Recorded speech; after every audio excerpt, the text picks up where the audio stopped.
this is your first Tutor Ramble episode ever tuning in, this means so much to me to see Richard have a smile on his face. I'm just so happy. But right before we recorded, he had a frown, and it was just there. And then, we get to talk about Carl, and then boom, happy. It's just this is our good happy time and happy place. I'll also let you know that about 10 minutes before sitting down and record this, I finished book 6. This whole series has consumed me.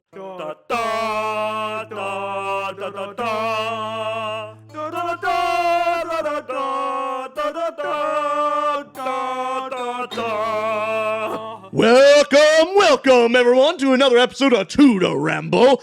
Today, my name is Richard. My name's Austin. We're talking about Dungeon Crawler Carl's Doomsday scenario. I'm Donut. Got my announcer voice? I'm getting it. Does it mean I have to be Donut or Carl, or who do I have to be? Because that's really good.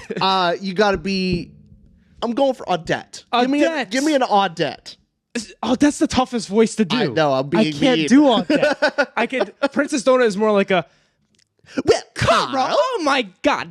Richard. Carl. Richard, this is going to be a fantastic episode of Tutor Ramble. It is. We're talking about book 2 of the Dungeon Crawler series. This is, Carl's Doomsday scenario. All right.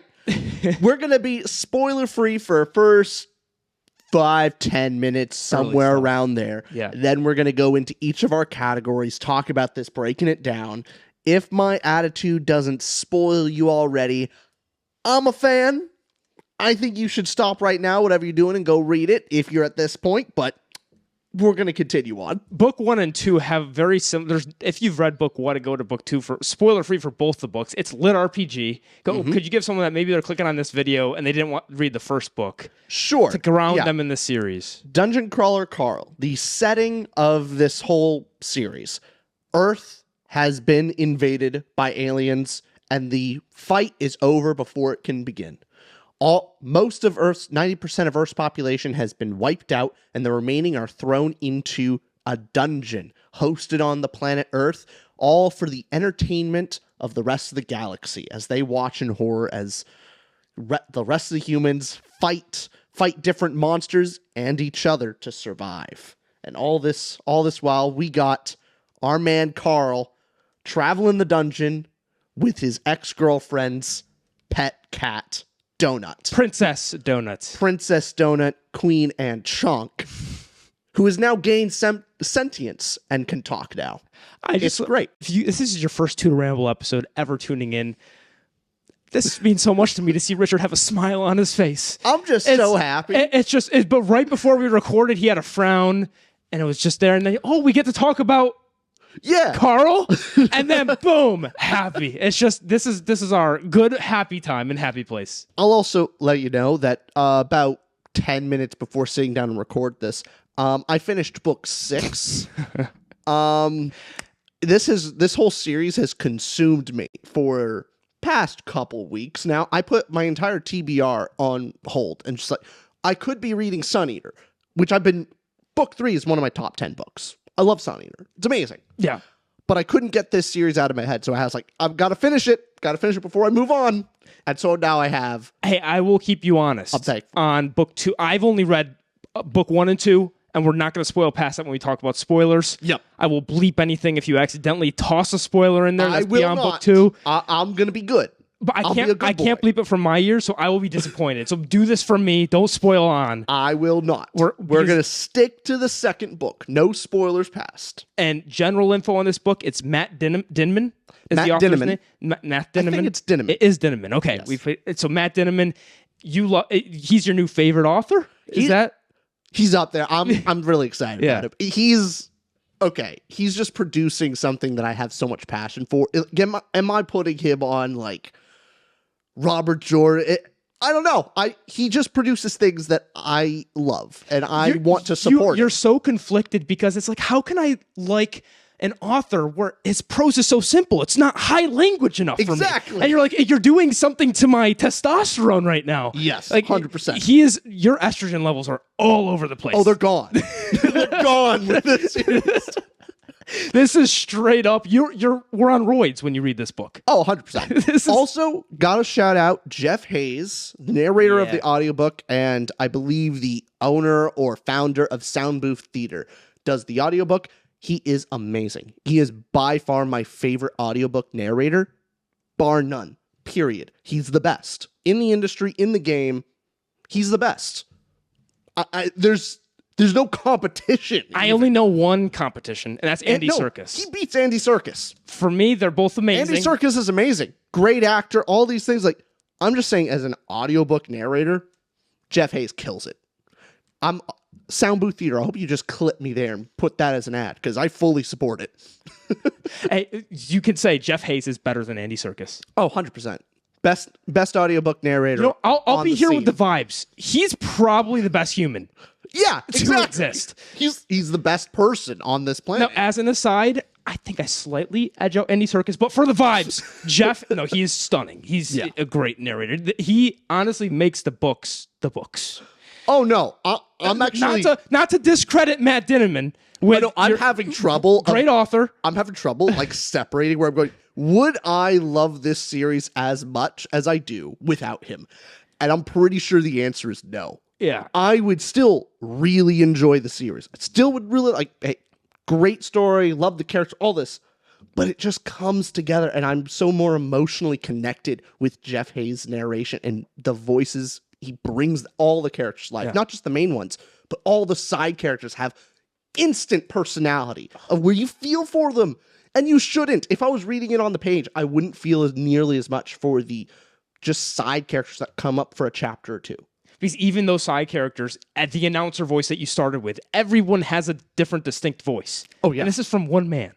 Oh, it's amazing. I can't... there's got to be something he does to his voice technologically. Is it just him adjusting his voice? Does he have that much range? The AI. Yeah, where he's putting on some sort of voice. There's occasional, but all the voices are all him. He adds some effects for like the robot voice, but that's it. If you guys want to check out book 1 or book 2 of Dungeon Crawl Carl, the audiobooks as well, we'll have them an affiliate link in the description below to check those out. Thanks. I don't think we need to convince people anymore to read, and we can kind of just go into spoiler. Actually, we got to give a rating first. Yep. Our spoiler-free rating out of 5 stars for the second book of the series. Can you remind people, what did you give the first? I think it was a 4 or 5 overall? I believe I gave it a 4 or 5. Okay. What did you give it? The first one? Yeah. The first one I gave a 3.75. Really good. Really enjoyed it. The second book, what did you give? Well, let's go with you first. Are you sure? Yeah. You're being so generous today. I know. It's just such a new side of you. Okay. Oh. I think from book 1 and book 2, I think just about the same as my enjoyment for both of them. I also gave this one a 3.75. I thought it was also a very good book. I'm in the same boat. I gave it a 4.5. So book 1 and 2, consistent. Regardless if you're very enthusiastic about the series, you love it. It is crack for you. For me, it's more like what's a lesser form of crack? Cocaine. Isn't that the same thing? We don't know drug. Clearly, we're not drug users. Some drug user out there is going like, these boys don't know. Like, I think they're technically the same. It's just method of delivery. Is it? Okay. We're looking awful right now. Who knows? Yeah. Look at us. Do we participate in We're not drug cool. culture? No, we're not. No, we don't. Wait, no, drugs are not cool. That's not what I meant. Some drugs are cool. The ones that cure cancer, those are pretty nice. Good save. Yeah. All right, spoiler time. Yeah. Spoilers for books 1 and 2 of the Jungle Crawler series. This is your warning. Tune off if you don't want to see. We are going to go forward. Richard? All right. Emotional impact. What did you give it?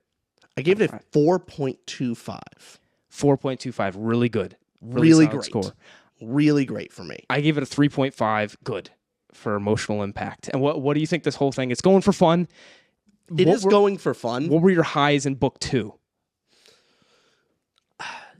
Really? So some of the sets, some of the plot points are really exciting. I think the ending was super high energy, intensity, especially at the last second thing that Carl does of like they're going to get away. And Carl's like, wait a minute.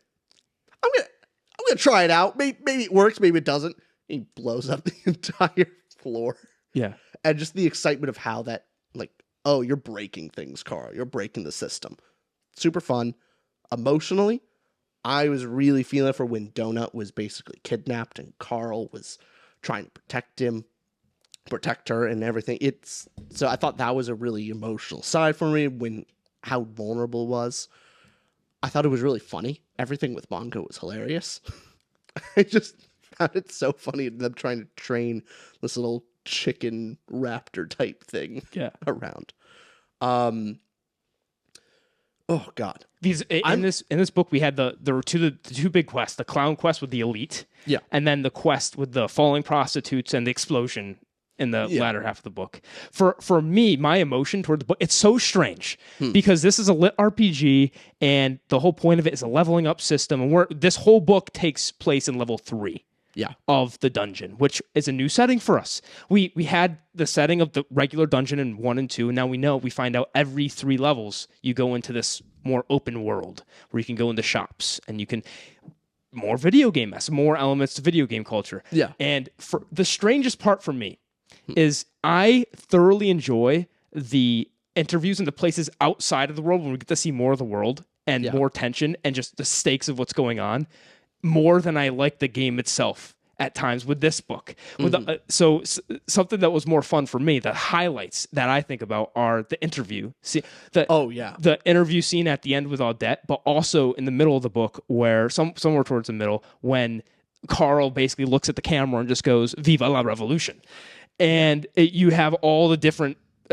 when we're going to talk about world later, I don't want to sneak too far into that category other than saying, for me, my enjoyment in this book, I'm so invested in where the story's going, it's setting up so many pieces so when I just look at books 1 and 2, I bet you in the future books I'm going to enjoy even more, because right now what I'm seeing in books 1 and 2 is fun.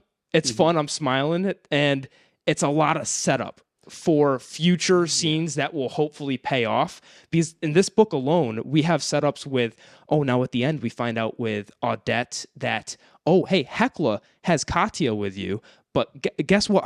Hecla might not be on your side. She kind of wants Princess Donut on her squad. And Carl, you might not be safe. Hecla might be after you. While in the background, hey, is Bee alive? Is Beatrice alive? And also, we now set up a great portion with the elites. And just to give context for if you guys are listening to spoilers and you haven't read the books, there are now elites in this world. Which are far more storyline heavy, where they are actually, instead of like an NPC where they're kind of a part of the dungeon, they are actually scripted characters on their own show. Like they have basically CW TV shows going on in the dungeon at the same time, and they're doing their own thing, but there's different implications for that because they're more directly controlled, and then that's a threat to crawlers because the crawler is no longer the main focus of the TV show, and so they're at risk. Yes. And things like that. It's a great way to write in plot armor. It's natural plot armor, and it makes so much sense. And how much that Carl actually has to think, I can't just survive this. I have to figure out a way to survive while making this entertaining for the audience and not on myself. I need to make this an entertaining thing for the show's producers and make sure the main character is highlighted. Yes. So much fun there. Yeah, and with that elite, I'm forgetting the elite's name. Do you remember? I have my notes here, but I don't have my laptop. The elite's name is Signet. Signet was the elite's name, and what's cool about that is for Carl to get out of that clown situation, the whole quest is he had to make a deal with them for the future that he will do things with them in the level 6 and 9, or he will work with them. So another element that plot was happening, but on the emotional side, it's also setting up future payoff points. So all these seeds are happening. So for me, I'm ready for what's going to come. And in the meantime, there's I'm not as stoked as the DCC. Is this the DCC new, is fine. The DCC universe? It's not DCU. That's the DCCU, the Dungeon Crawler Carl universe. There you go. Very close. And so some of the scenes in the first book that were just hilarious to me was like the fanfic with Carl and the Maestro. So ridiculously gruesome and fun, just weird. And this book for me was a little less fun, but a lot more setup and getting some trinkets in there for me. But for some reason, the quests took a long time in the book, and I was like, come on, get me to an interview. Get what's happening in the background. And that sort of stuff. Did you like the quests when they were introduced here? Because and don't spoil it beyond that point. But in this book, how do you think the whole format worked with your emotion? I like the quests in the sense of it kind of shows how much Carl can break things. So for both quests, he kind of is working outside of the guidelines. If it was a quest where he just does what is follows and just solves it the way the game wants it, that's kind of, I don't care. Like, oh, go collect the thing. It's fun because he basically beats the boss before he even introduces it. Like, he won the quest by just blowing everything up, and he didn't intend to. And so now he also cock-blocked another crawler from getting their quest, and all the things he messes up along the way. That's the fun stuff. And then I thought, with Jeff Hayes' narration, the ogre or the ogre, the girl who started the quest for the prostitutes. Okay. Yep. I'm trying to remember it's just an NPC character that is trying to stop and help the prostitutes that are getting murdered in the streets, and it's completely fictional. It's made up by the game, and how much that. Like, you actually kind of care. Like, her voice carries it for it. You feel bad for this character, and so does Carl. And she's an NPC. And so and there's that weird conflicted emotion with Carl of going like, I know this is fake. I get it. None of this is real. This is all scripted bullshit. And yet, he still cares. And ultimately goes to help them anyway. Even if they're NPCs. Mm-hmm. You feel for him in there. I think that's some great emotional moments. It reminds me of some of our commenters. A lot of you comment, you're just NPCs in our YouTube comments. You're just like, oh, W to the Ramble video. It's like, yeah. Nobody says that. I'm just trying to gaslight people into saying it. That's all. Yeah. What a W video that was. Hey, I saw the comments. People saying, I saw a couple saying W video from To the Ramble with your grandma. That wasn't for us though. That was for my grandma. And your grandma was great. Yeah, that was only for her. Let's make that clear. Yeah. So on the emotional side, it's going for fun, and you had a fun time. That's what it comes down to. All of the dungeon elements, I had a lot of fun with how Carl and Donut solve the problems. Yeah. There's some elements. The reason why I don't go all the way to spectacular itself is characters like Katya are their intrigue. I have some sympathy for her, but I'm not. Like, I don't know her character really that well. Same thing with some of the other side characters. They're there, but the emotional moments are not as high, maybe. I just can't give it that spectacular level. But during the crawl, I was excited. All the different moments were really fun. And then, of course, outside of it, you just love to see Carl push the envelope. When he gets direct access to the masses and he's able to just keep pushing it and trying to break everything of Viva la Revolucion, trying to get everyone to fuck shit up. Yeah, it is going. Do you think at times that we can get into Thought-Provoking now? Because did you rank Thought-Provoking at all? What did you give it out of 5 stars? I didn't rank it. However, I know as time goes on, it is going for some stuff. It's building for things. It's not as much just jokes. It is trying to say something about our own systems, how we operate as a society. I get that. Yeah, I did rate this, and because in our Thought-Provoking, we're going for messages and themes of the book. What's it going for? I actually gave it a 3.75. Oh, damn. I thought it was really good. And so you put NA. You didn't I rate put this NA. one? I could be convinced to change that. There are later books that I will definitely have something rated. Okay. This one I was hesitant, but I am on the fence. Before I get to the serious ones, there's just one line in here which makes you have to rate this category. Okay. Okay. The Asian guy in the book that kind of showed up and was like a badass. Batista. I I just got introduced to him very briefly. Okay. He just kind of showed up and he says the line, "How do we make it to heaven if God doesn't recognize us?" I'm just like, oh my God. And you know what it immediately reminded me of was peak cinema. Oh, peak right cinema. here. Or check out this from Spy Kids, a movie for children. Here we go. The best scene in cinema. Why do they despise me so? I created them.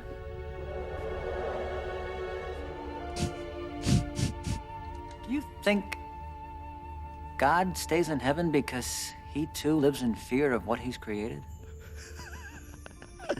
Here on Earth? Why is it so deep? What the top comments on this video are saying, what I'm still trying to figure out. Or these movies had the hardest quotes for no reason. Let's not leave out another quote they had, which was, for every person who dreams up the electric light bulb, there's the one who dreams up the atom bomb. it's just why is that kind of hit? Oh God, Spy Kids is just kids movies back in the day hit different. They do. And I'm just saying, Dungeon Crawler Carl, the quote from the book is, how do we make it to heaven if God doesn't recognize us? Like, oh, you're right. But besides that, just that one line stuck out to me, like, oh, that's fun. Yeah. But some of you could see that the books from book 1 to 2 already are kind of building this theme. One of them being cognitive dissonance, clearly, with how Carl's looking at as he's in the interview in the middle scene where the assassination happens, where it was targeted toward Carl. Actually specifically the Orc Empire. Yes. The Orc Empire essentially was targeting Carl. And with targeting Carl, they got the wrong people, so they ended up killing somebody else. But with killing that person, they started freaking out. There was this devastation of, oh my goodness, they died. They were so amazing. Like, oh, I can't believe they died. This is going to be horrible now. And they were throwing distraught, up in arms. Yeah, distraught for one person dying when they're interviewing Carl on a game show where they're killing billions. Yeah, billions with a B. They're just killing billions on the daily, but they cared about this one person, which it's clearly going for that theme of how in this game show, like, we could get so focused on the game itself. Like, we're having fun reading this and watching this. We're having fun watching Carl and Princess Donut while everyone's getting slaughtered. Obviously, it's fiction, so we're not going like, oh, this is devastating. But it keeps such a fun tone that we can look by all the endless killing and just be like, it's fun. Yeah. Let's keep going. Let's go for the ride. I mean, it's some of the stuff with, you compare this to the news and how many things just kind of, they happen on the news. You go, oh, that's so sad. And then you move on with your day. Exactly. Yeah. Like, things right now, people listening to Ramble right now, you don't come here for anything serious. No. Yeah. You shouldn't either. No. Don't try. Come relax, have fun, enjoy things, a little bit of an escape. We talked about escapism. I mean, hey, we had a whole thing on that. And we come here for an escape from the real world that has all these tragedy and stuff that's happening. But just like you can be so devastated over the loss of one life that you're really connected to and go, this is horrible. I can't believe this. This is somebody I knew. They were like a friend of a friend. You'll be a lot more devastated over that than you will of the thousands and hundreds of thousands of people dying every day. Just how humans work. And then I think it takes it a step even further of Carl realizing that they don't even consider the humans actual people. Like, it's not, they're not actually alive. They're just tools and pawns in a game. That they're not like, when they die, it's just like a video game. Like, they don't even consider them alive. It's the same way we'd feel when playing a first-person shooter, Call of Duty, and then killing other characters on the screen. And him just trying to wrap his head around, like, how can they close their eyes to this? Yeah. How can they just willingly watch this and not see that we're all dying and that we're the same as them? Yeah. What twisted thing had to happen for them to not even acknowledge our very souls? And then there's the element that this is we don't know how big this universe is. If how many, what's a number beyond trillion, quintillion, however, septillion. However many there are creatures or sentient beings there are out there. When you're talking about how billions mean nothing to them, I mean, in the grand scheme of things, if we were going to say, oh, there was a tragedy yesterday, one person died in a car accident. And like when you put when 9/11, such a big disaster because it's televised and thousands of people died, such a big disaster. But then you kind of overlook the one person dying here, the one person dying there because it doesn't make news or headlines. It's just one person. Yeah. So on that galactic scale, they're then looking at Earth. If the universe is that big, how insignificant and purposeless is it if just billions are equivalent to one?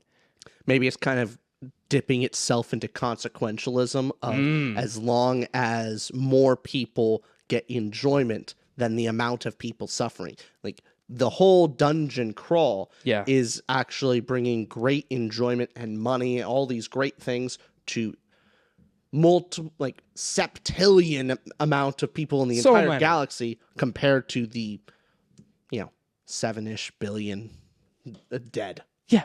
And so like those scales balance out. And as long as more people are made happier, so utilitarian in that respect. Yeah. Maybe that's an aspect. So that's one thing, a message that I'm starting to see from the book and will probably be expanded on. Don't give me anything. But then another thing, a snippet that I thought was interesting. I thought this was a funny point to make on the book where the AI was saying that 80% stayed human. 80% of when they were selecting classes in this and classes and race in level 3 where everybody was able to, 80% stayed human, saying that, hey, people think they want to change, but they actually don't in reality. But also the point that this was the most class diversity they ever had. And the AI was essentially saying, like, we've had the most diversity in our entire class. Great job, everybody. You've done great. You picked a wide and diverse cast of characters, and kind of putting on that show of like how fake they are being about things. Like, oh, we care about you, but we're killing you. This is, whoa, let's go. So just kind of adding on to that irony of them trying to giving them, hey, you guys got bathrooms. But acting as if they're being equitable and how much caring, while in reality their cognitive dissonance is they say one thing but act another way. And how much they act like, oh, you should be thankful and happy that we, did this for you, and oh, this is so great, this is so beneficial, and they're the ones actually killing all of them. And hurting every single person. It's the person who is causing all the problems is smiling as they hand you the solution. Yeah. They're tossing you an anchor. Wait, yeah, no. Wait. No. What's the word? They're tossing you one of those floaty things. They're tossing you the life raft. Yes, as they already kicked you off the boat. That's it. There's no boat to come onto. They're just pulling you into more water. That's the analogy. Okay. And another little tidbit. I can't believe Thought-Provoking. This is the one I want to talk about the most. Oh but here's I'm there for it. Here's the other portion of there's obviously found family with Carl and Princess Donut. But the thing that I liked a bit more this time was you're starting to see Carl, whenever he gets serious about something and starts to talk about his past and his family, at first it's kind of surface level. For Book 1, it's a little surface level, but now it's getting to the point where he'll talk about his past and his family and then immediately say after a little monologue, go, but hey, reader, you don't want to hear about any of that. I'm going to get back to da-da-da-da-da, and showing how there's a lot of people like that in life you can relate to, just people that are kind of emotionally shut off, and as soon as they start exposing their feelings, want to crawl a little bit back. And Carl's kind of dealing with he keeps that. He's a very moral person, and he has a big heart, but he doesn't want to show it all and reveal it all. So he's kind of got that stone face where he has to act tough, but he's more than that. It's even better for this series of that's not just his personality, it's part of it. Yeah. But he also knows how much the system will manipulate it. Of he's afraid, and he's right to be afraid. If he starts opening up to other people in the dungeon and to other people, the AI and the game masters are going to hear it. Yeah. And they'll exploit it. Like, he can't, because if he talks about something that emotionally affects him, that's going to be used against him. And so that's why he's like, shut that down. Like, don't let him. No. Don't let him show it affects me. Of like when Donut got the box. Or am I spoiling anything? Did when this Donut happen got here? her special box from the fans. Yes. Yeah. He got. She got bees. what? Yeah. Yeah. Picture. Yeah. Here's making sure you didn't spoil for me. Yeah. Just double that checking. was book 2. No Good. bleep needed. You're good. You're good. And it's twofold.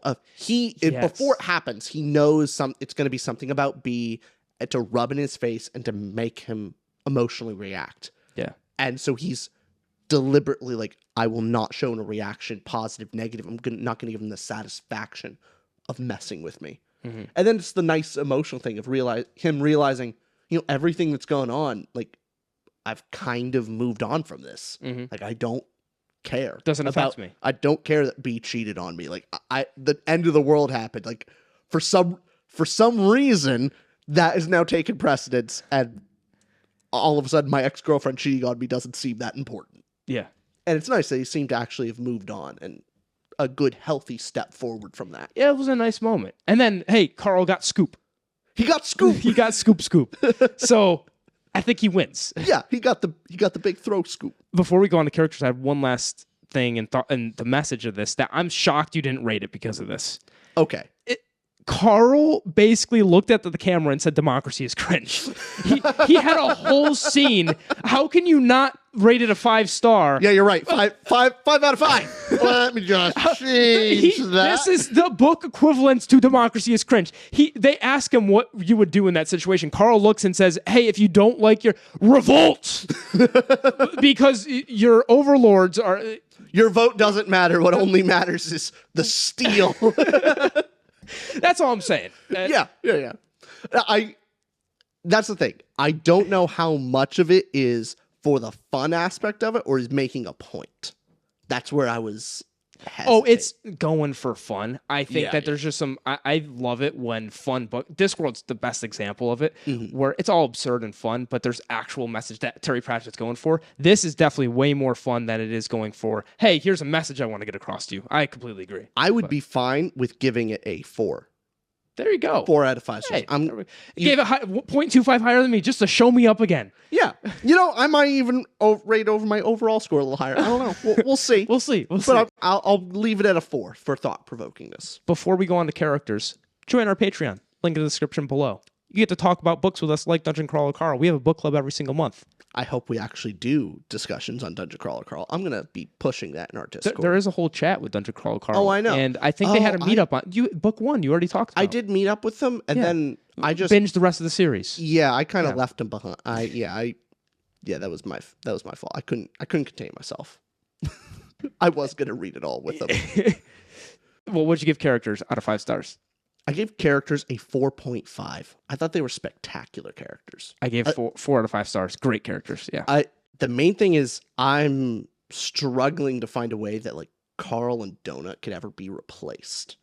I think they're just kind of nearly irreplaceable characters that you can't put these characters in different situation, and you really can't put anyone else in their shoes. I think Carl, especially with all the stuff you were talking about before, is coming into his own of how he operates. He's not just your stoic character. He's got some wit. There's some weird stuff to him of how he's able to perform under pressure, but he's still a little soft, how much he cares about Donut. There's a lot of complexity to him. Yeah. And just his overall voice is really enjoyable. I don't know, it wouldn't land if it was anyone else. Oh yeah, these books are made by Carl and Princess Donut just being standout, and you can from chapter 1 and the first moment that Donut talks in book 1, you automatically know their character and like, okay, we're gonna have a fun time. And just the fact that book 1 and 2, you get just enough character progression as well to keep you to finding new things about Carl and Princess Donut. Because Princess Donut in this book,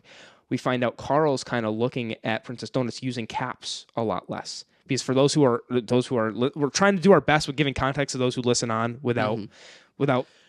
If you listen on and you don't care about spoilers, we'll try to give some context. The system has a way for them to text basically back and forth. Yeah.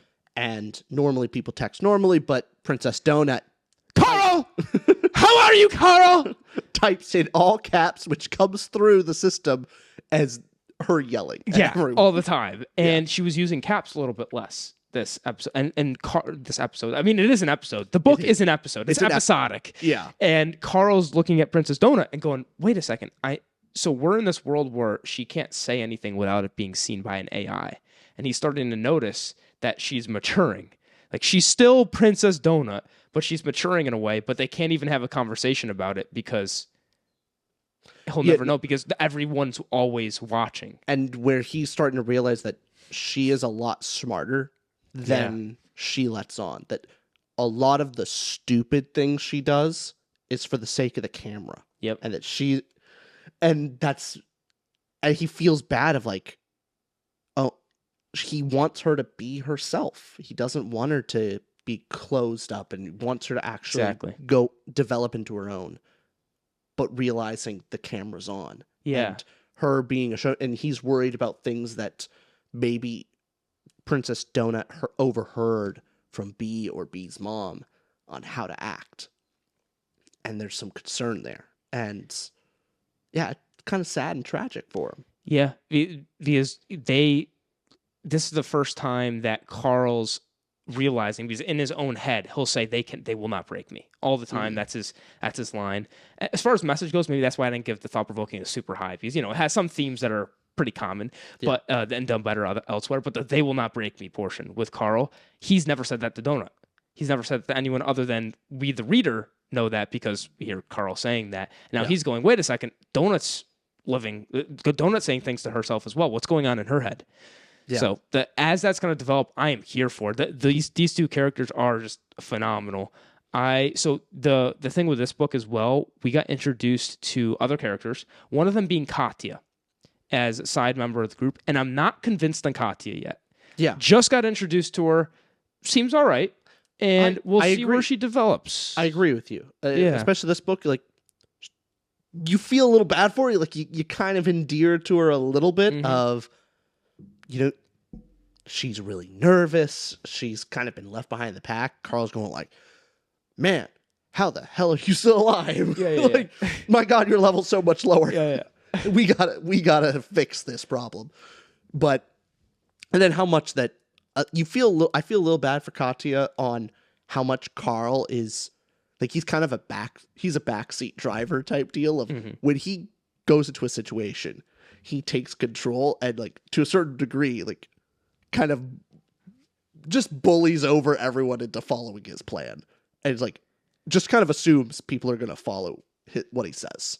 And so and it works. It works to a great degree because he like basically I'm like, Katya, you're going to do what I say. Like, we're going to whip you to shame. You're going to do this, go do this. And never asks her what she wants or anything. Same thing with Princess Donut. And it's an interesting personality. I'm wondering if it will develop. It develops, yeah. Katya. Okay. I've read the books. I know. You're saying that for my sake and for the audience. And for when I was there. We cherish that. It's a lot of, so the 4 stars, great characters. And I think Donut and Carl. Also Mordecai. Amazing. You get a lot more with Mordecai and the manipulation of how Princess Donut and Carl basically play off this whole thing of getting him to be their manager. Now being a far more direct role in their party. That's a great plot point. Yes. And immediately kind of shows like, they lie to him, pretending like it was all a mistake because it would upset him to force him to be a manager. Yeah. And yet, they have to do what they got to do, but they trying to keep the secret from him. Definitely. I think talk about Carl, Donut, great, amazing characters. But the Mordecai, for example, I think the side characters around them, and Katya being a new party member, so it seems like she's going to be a main character here going forward. I'm guessing, and was a good portion of the latter half of the book. Mordecai, I kind of see him as, if we're just talking about Mordecai's great, he's fun. He has that Haymitch kind of role where he gets drunk this book, and you kind of see he's your typical mentor character who has that quirk to him, and he's fun to be there, bounce off of, and introduce the world to our main cast. Nothing super special with Mordecai, but other than that cool plot element, I love that, where they're keeping things behind his back. How is that going to blow up? And again, what I go to say with the books 1 and especially 2 is I really do like it, but there's so much setup that I'm waiting to give these books a 4.55 stars where it's just going to all pay off. For me, it is just a lot. So horrible example to give, because this is nothing like Stormlight. But for example, so me, for what Way of Kings does, is, and no spoilers for this at all, but Way of Kings both one sets up, there's so much page time as well. So again, horrible example, but just, Way of Kings sets up a shit ton for future books. And you could see this with your series like Wheel of Time, all these epic fantasy sets up a ton, but in Way of Kings itself pays off so much in that book itself. And a lot with Dungeon Crawl Carl is focused on, when you're following Carl, when you're following Donna, it's all in the fun. And if you're having fun, laughing, five stars. Yeah. I just explain why I'm not there yet is like, I have fun. I'm not like laughing out loud fun quite yet. You're waiting for the drop of all. And there's going far boom, more boom, boom. setup than there is payoff, but there is payoff. Yeah, there's good payoff. There's good mini things that's keeping me along, and I'm so impressed that this is going to have a repetitive structure in some ways, where it's dungeon level 1, 2, 3, 4, 5, and I'm impressed that it didn't get too dry. Where the quest for me went on. I will say, want to go into plot because this. Let's go right into plot. Yeah, what'd you give plot out of 5 stars? I gave it a 4. I thought it was great, especially the elements of it's not. If it was just the dungeon, less so, but it's the stuff outside that ties in. 100%. Great. Yeah, I give 3.5. I give it good. Yeah. No, so, go on with that. Yeah. The aspect where Carl is in that hit interview, talking with Hecla, and basically inspire and trying to tell the Orc Nation to like revolt against their government, which apparently is illegal to do, of course. And then the Orc or the brother of the Maestro, who Carl's already pissed off at this point, bombs the trailer that they're supposed to be in and kills this other singer, and realizes he narrowly escaped an assassination attempt. Like, wait, they could do that? Yeah. They can attack us while we're doing this? Yeah. And so that throws everything else into a big wrench. And just the layers of why he's doing that. Like, him and Mordecai actually talk about, we need to actually provoke them. Like, hey, there's actual reasons for why we keep pushing the button on them. Because we needed a villain I find that, of course, Carl pushes it too far, but to get them to attack. But all those elements tied in with, I love how Carl solves the problems. It's always really enjoyable because the quest and the setup with the clowns and the whole circus thing. Sure, whatever. What's fun, especially is the conclusion when Carl goes into the big tent and he's supposed to have this battle and realizes, oh, I'm supposed to die here for Signet to actually save the day, and then realizes like, I'm going to make this, I'm going to hold the entire production studio hostage. I'm going to make this real boring and not do anything. And they're going to get nothing for views unless they work with me, keep me alive, and I will play along with them in further seasons of the show to basically, I now have someone who wants me alive. And how he does that is just kind of great. Yes. That is a fantastic conclusion to that plot point. Same thing with the other quest of him just going like, oh yeah, there's this whole thing of we have to find this person, then we have to find the secret about who's blowing up and who's killing all the prostitutes, and he just goes, yeah. Or we blow up the entire building where they may be. We kill them all. Anyway, it's in this video game, he's always finding a loophole, might be the wrong word, a loophole or a way to work with the game. Yeah. Because he has to work within the rules they make.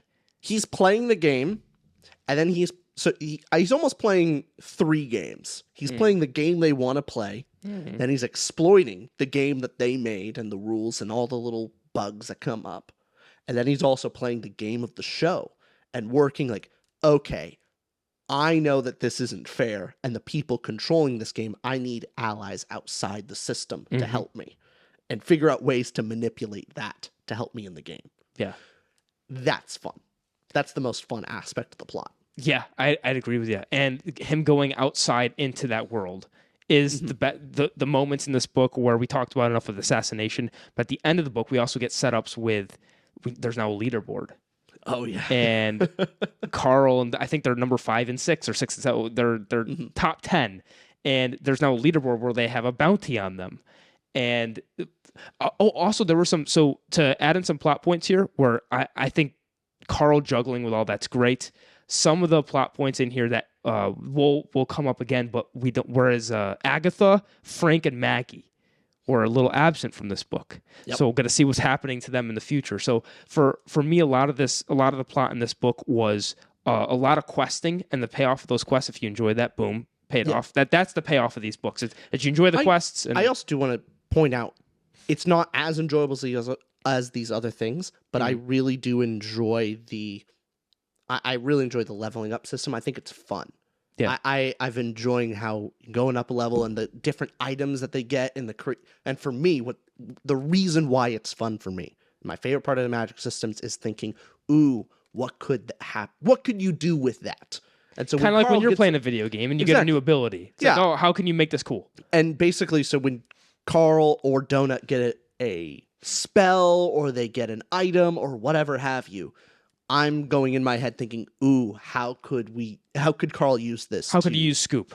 Exactly. And now going, oh, well, that actually is going to use for bombs and other things. So Right. there's a bunch of stuff like that is actually really fun plot. Like moment to moment, that stuff is a very fun plot element for me. You're enjoying all that. So I think that's maybe the difference of I'm enjoying every single aspect of it to a very high degree. Yep. Where you enjoy certain aspects really high and the other aspects are fine for you. Like, do you like that leveling system and the items and all those things going on? I don't dislike it. But like you said, I think it's fine. I think a lot of that's fine where for this book's setup, just talking plot, how it was all structured and the quest going on, I see the side of you being in love with it because it's just a fun book. Good, book fun.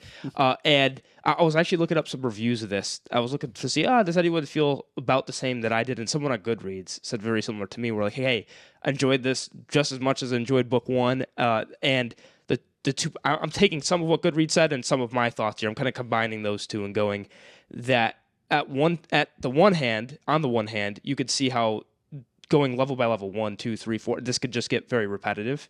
And so you have to add those new elements of, okay, there's now elites and this is what else is going on the outside. For me, when just looking at the plot, it was, I felt it drag a little bit, if I'm just being hypercritical, drag a little bit with the being in the dungeon. And this was all, level 3 was all in this one book. From the previous book, we had level 1 and 2 go on. So it felt faster paced in book 1, whereas this one, it spent the whole time in level 3 and it dropped the plot point a bit of Frank and Maggie and Agatha, which I was excited about. So I was going into this looking where Frank and Maggie going from that point, and then it was, okay, wait, the book's setting that up for later. So I kind of took this book from the get-go of going, all right, it's going to be more setup because Frank, Maggie are set up, another setup. So it's lighting the keg right now for an explosion to happen. Cool. So I was very much I'm very much here for the setup. It's good. It's good. Well, I'm just how waiting. much that this book they're setting up, two things that they're setting up with Signet. They know like level 6 is coming up. Yeah, like they know that's going to be where the hunters are coming in. Yep. The people are going to come in and hunt them down. And now they've already been setting up that the Orc Nation, the leaderboard, Orc Nation's coming in. He's going to have to do something again with Signet. He now has Frank and Maggie that are still on their tail. What's going to happen there? And then, of course, Faction Wars that is still being set up and kind of hyped up. Oh, yeah. And yeah, it's just building and it builds more than it pays. Now know exactly what it's like from my love of Red Rising. Because Red Rising doesn't pay off everything in book 1. No. Not at all. The payoff is book 2 and then 3 and then it goes on after that. But book 1, it's nothing like the rest of the books. Yeah, it's the most different. Book 1 for me with Red Rising, even though it didn't pay off not spoiling anything, didn't pay off end of what's supposed to happen with Empire, what happens after this. But it set up everything for you, so you're super excited. It set up things, but also the payoffs in that book and the fun I had in that book was next to none. It was just give me every word of that book. And you, a dungeon crawler, are just going, I get it setting up. I'm enjoying the ride so much. Oh no, I'm enjoying both aspects. Yes, I'm loving the setup. The tension is just always taut because it's constantly building of now Carl is set up and he always solves one problem and creates 2 more for himself later down the line. Yeah. It's almost always 1 step forward, 2 steps back type of deal. And so constantly taunt of level 6 is coming. The hunters are coming. other like non NPCs are going to come in and start hunting down the players. And then faction where now you have these other entities that are trying to kill him outside of the game. And now Signet he's gonna be involved in another television production. Right. What's gonna happen there? Do they want to kill him off for views? Who knows? Yeah. So for me, Hecla. Hecla. You love the setup, love the ride. Exactly. I love the setup, like the ride. Yeah, that sounds sounds about right. That's the word difference there. That's about it. Because our overall rating is 4.5, mine's 3.75. Looking at the meaning very good overall. I'm kind of mixing in the two of it. That's just my two emotions in this. There's really simple review. Our reviews can be 2 minutes. They could, but then that's not fun. It's not fun. We for wouldn't us. have a podcast, and we wouldn't. That's get to also talk true, about this. And we don't get to be conceited and be like, "Look at, let's hear my voice talk. Let's hear your voice talk." Yeah. It's really good. And this is we missed a bit in the beginning of where they chose their classes, the child actor class, and then Primal for. Another setup. Another setup. See what I mean? It's so much setup, and it's good because this is going to be a good long series. And I'm not. That's a good thing for this book. I like that it's setting up so much, and I can't wait to have the higher rating than you in one of the future books. Oh, one of these days? No, I don't know. When it pays off, we're both gonna be. Both gonna be cheering there. But I've actually heard some interviews with Matt Dinniman of kind of his writing style is like he's definitely a pantser. He doesn't plan nearly anything. He apparently just goes and he sets up stuff just knowing that he'll figure it out. I'll figure it out. Like he sets it up going like, oh, that would be cool. That's a cool, like that'll lead somewhere. I know it'll lead to something. So I'm smart enough, right? It'll be fine. So he sets up the Primal. Like I'm fairly confident with like the Primal. Yeah. That's something to be handled later. I'll figure out something with that. With Signet. Oh, that'll be good. That'll be juicy there. With Agatha. Oh, that'll be juicy. I have a theory then. I'm just gonna set that down, and we're gonna let that develop. We're gonna figure out where it goes. You know why I might not blame him as much then? Because you know how Frank and Maggie and Agatha were set up last book? Yeah. Maybe he wanted to continue. Went, I don't got anything yet. I'm gonna push it off until like book 3 or 4, and then he's gonna figure it out. Maybe he needed 6 more months to write the next one. Then he's got an idea. Yeah. So all of the payoff just depends on did he have a good 6 months? Like, did he have good sleep and was he healthy to have enough ideas to make it pay off? Yeah. So each book is just determined on Matt Dinniman's diet. Think about how interesting that is for his writing style. I find that fascinating of instead of planning it all out, deliberately writing things into your story that you have no idea where they're going. Oh, it's great. And just you're giving yourself a challenge to also like you wrote it in there. You better pay it off or else it's going to be disappointing. And so now when he's going forward, he has stuff he can write about. He always has good ideas. He can always be thinking about something and being able to pull multiple plot points together and like combine different plot elements together to pay off. Super cool. I think we touched on this last episode too, just his capability of doing that is based on this series being a lit RPG with low complexity. When I say the word complex, I just mean the moving parts isn't like an epic fantasy where you have multiple character point of views that have to converge and come together, and that need to be set up with character arcs like this. Yeah, most of the stuff can be developed on the fly. His is very much, he throws in plot elements that can go anywhere, whereas other books kind of have to have characters that meet and get arcs to work. So he has the ability to make this so cool like an actual video game, because when you're playing a video game, you're exploring with a character and you get a new ability, and then you solve things with that new ability from there. Minecraft, the best game of all time, is you get different armor and have different buildings, and you level up in any game ever and are able to do new things. Yeah. And so I like that he's able to do that. We'll talk more about him and Prose because we want to talk world building first, right? Yeah. Well, what did you give world building out of 5 stars? I gave it 4. I thought it was great. I agree. I gave it a 4 as well. I improved from my last rating as well. Because last one, I think I gave it a 3.5. Did you? I think so. I thought it was really good or a little higher. I don't think I gave it great. I thought you gave 4 last time. I think you gave it high.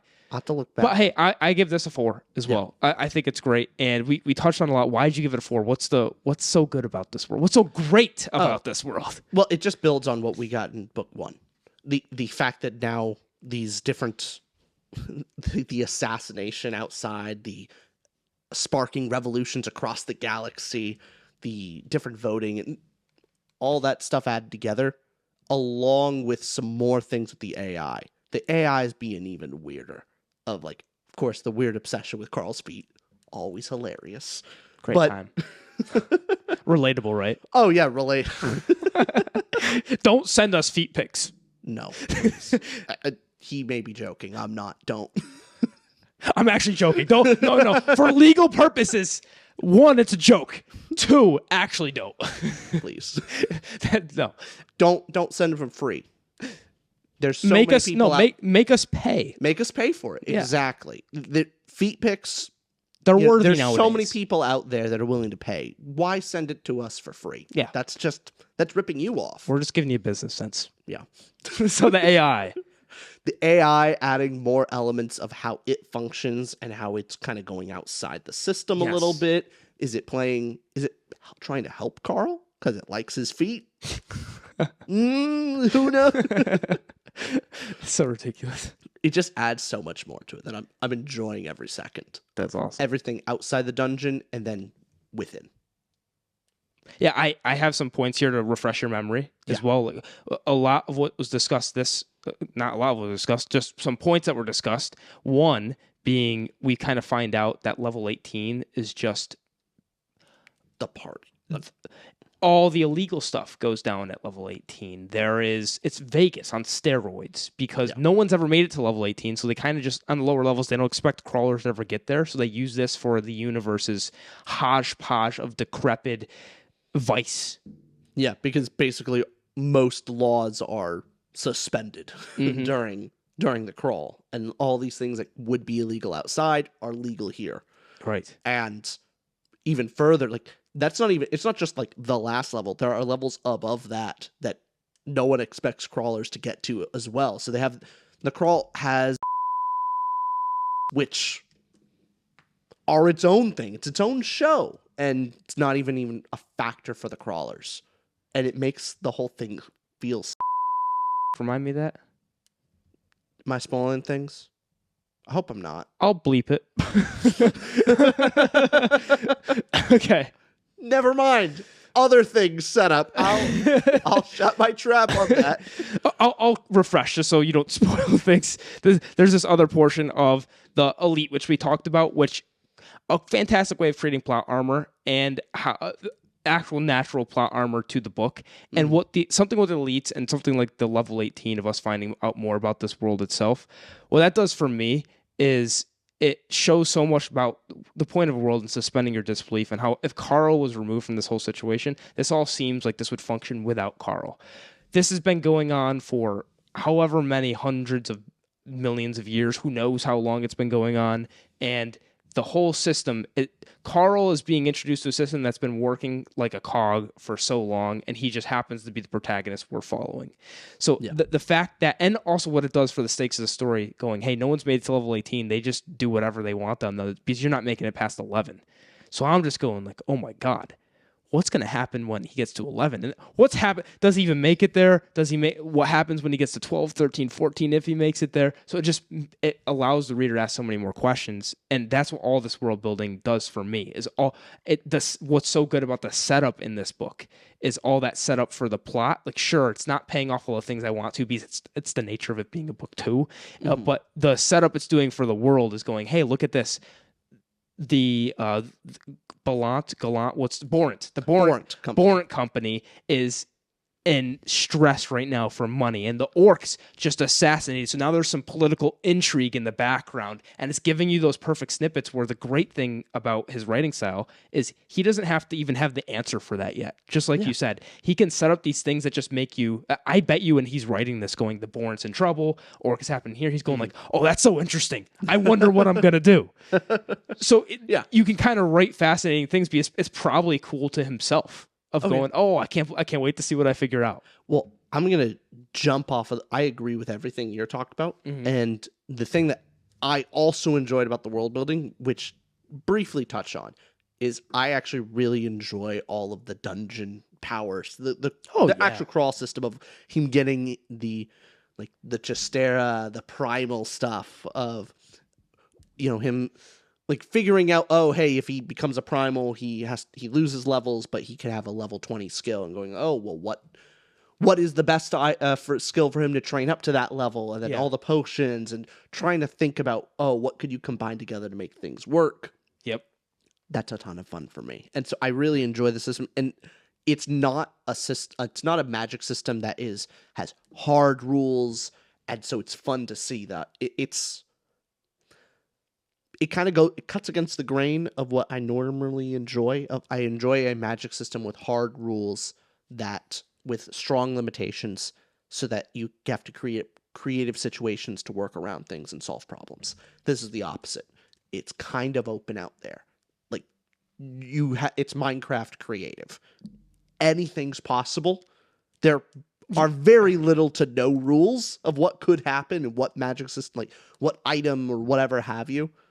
But it's creative in how it's applied every time it comes up. Right. And so it breaks that rule of having hard limitations. There are no real limitations. I mean, it's why you love Discworld too.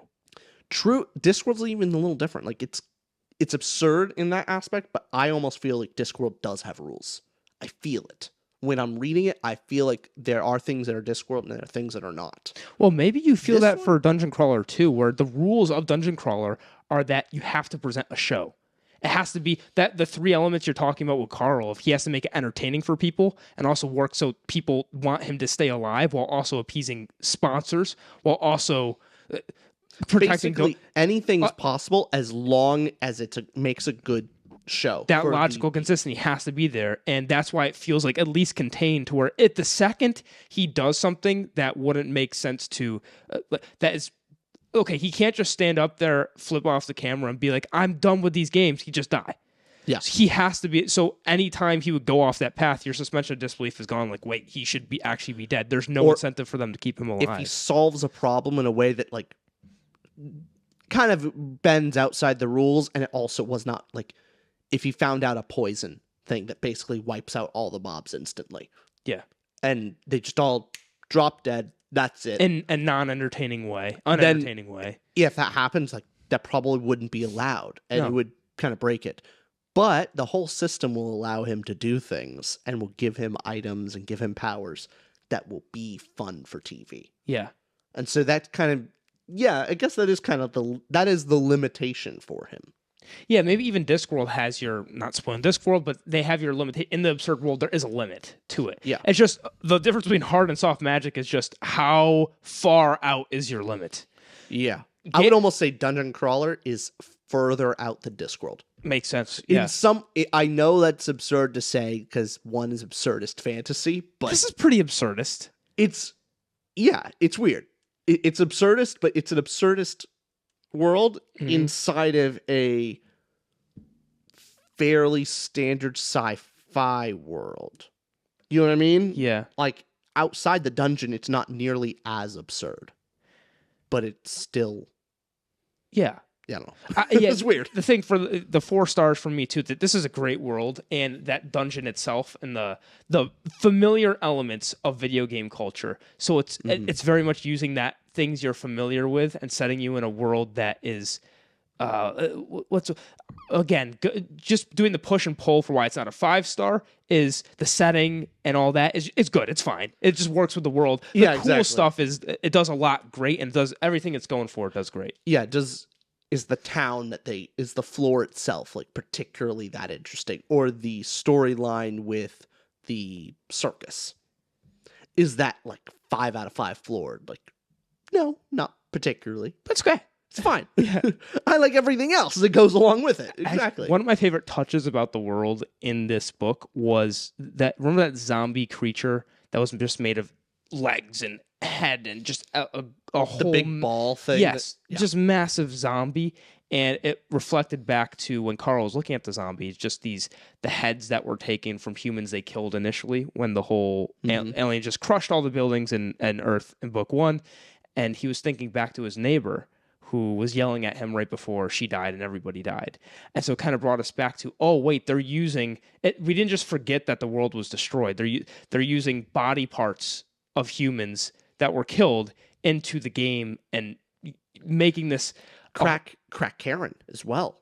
The character where it's like, oh, that's a person that they messed with an actual person. Like that person still kind of has their sentience. Like they don't know where they are. Right. And that's a human that they messed with. It's not just forgetting about the consequences of what actually happened, because you could easily forget about it, just go, okay, it's full game time. But I appreciate that he's constantly building upon the references he's made and the stories already created in the past. It gets you super immersed. It's just, okay, I'm believing this. And to be honest with you, Discworld, it's fantasy, and no, that can't ever exist. Dungeon Crawler Carl, theoretically, there could be a Boran system out there watching us now. And just know we're on your side.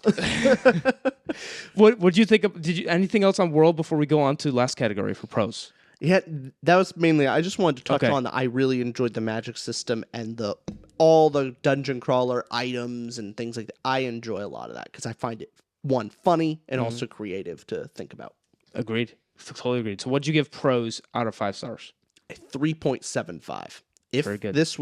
If Prose included audiobook narration, it would be a 5. Just to clarify. Mine, not including audio, 3.25, above average Prose. Yeah. And we already talked about Matt Dinniman's, how he writes and how his style itself. Do you have anything substantive to say here? Because I don't. Other than good job. Mainly, I think his character voices are fantastic. He definitely has he does a great job at making these character voices unique in how they talk, not just the narration, but the way they phrase things feels real. I'm always stuck in the world. I'm never lost. I'm never really pulled out. I think the humor that he writes is really funny, and it's not witty humor, but it is still really funny. It's kind of slapstick, in-your-face, crude humor that I really enjoy. It's always tough to be funny in a book. That's a hard task. To get someone to laugh at words on a page, that's tough. Yeah, inflection is really important for jokes. That's the thing, too, because Jeff Hayes in the narration, 5 stars. Yeah. Easily 5 stars. I'm thinking about, okay, if I was reading this book and Jeff Hayes wasn't lullabying me with a beautiful voice, it's good. The prose is fun. Matt Dinniman, great job. Yeah. I'm just saying. Jeff Hayes elevates it. Jeff Hayes makes this phenomenal. Yeah, I think overall, everything that he does is really well done. All the aspects that I'm looking for in Prose, as being able to, the clarity of vision, like, do I see where I am? Is it clear? Do you do good descriptions? The character voices, are they unique? Are they, am I not confused on who's talking? Level of, the one thing that, the reason why I'm not giving this spectacular floored is for me being able to push multiple elements at the same time. Matt Dinniman doesn't normally do that. It's normally one thing at a time. Like, hey, here's the describing section. Hey, here's the action section. Here's the emotional moment section. So it's normally paced out like that, but that's how most people do it anyway. So that's why I'm not giving it spectacular or floored. But I do think that's a great point with the character voices as well. And I'll try to say something substantive, because sometimes on Prose, we can kind of, if the book isn't going for just amazing prose, there's usually not too much to say.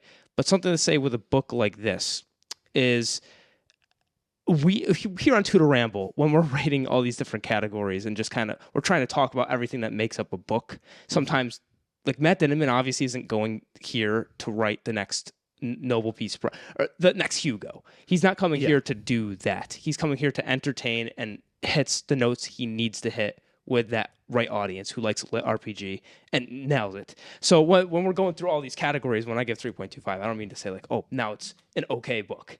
But with something like this Prose, I guess on that scale of judging it, of going how irreplicable is the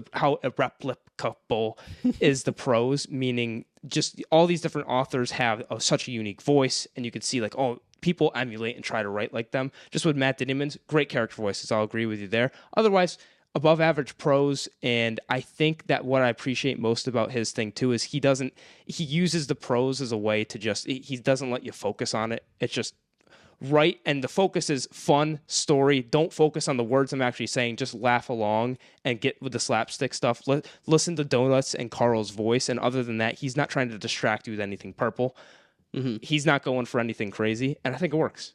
Yeah, especially with narration mostly being done by Carl, like in the moments in the head. Like sometimes you're in Carl's head, but most of the time all the story is taking place through just dialogue going on, and then Carl describing things. Exactly. Yeah, works out great. This was another Dungeon Crawler Carl. This was Carl's Doomsday scenario. I think we're gonna do book 3 soon enough. Yeah, I hope you do. I'm already done with book 6. Oh, the power I have to just not read it. No, you're not. The power I have over you. Do you understand how much that the power? I didn't make you finish Wheel of Time. I will make you finish this. Understand, I will pull off every stop. I will have you know. You're going to come to me, so you're like, hey, I just read Name of the Wind. We got to do it. I'm like, everyone will love it because you've been talking shit about Name of the Wind this entire time. So let's record that one. I'll tell you no. We got to do another Dungeon Crawler book before I ever get there. So we both have a gun to each other's head. Oh, yeah, no. You want me to do a video? I'll be like, okay, where are you at in book 3? You almost done? We're going to do that one soon? Guess we're not having a Monday episode because you're not finishing the book. You know, at first I was going to read this consensually. Now I don't know about it. I don't know if this is my own free will anymore. Oh, it is not. It is not. No, before this, I was like, I can't wait to read book 3. And now I guess I will read book 3. Yes, of course you will. I was going to, but I feel like I'm in the game right now. Also, TikTok, motherfucker. Hurry. I have such brain rot. I'm 3 books ahead of you. I have 4 books ahead of you. I have such brain rot. I'm like, why are you talking about social media right now? What about TikTok? It's not good. I was like, TikTok. What about TikTok? Oh man. I was like, what? Oh. I'm so sad for you. Get off the internet, guys. Go read some Dungeon Crawler Carl. Go read some good books while walking outside and touching grass. That's the lesson for today. Bye-bye, y'all. Bye-bye.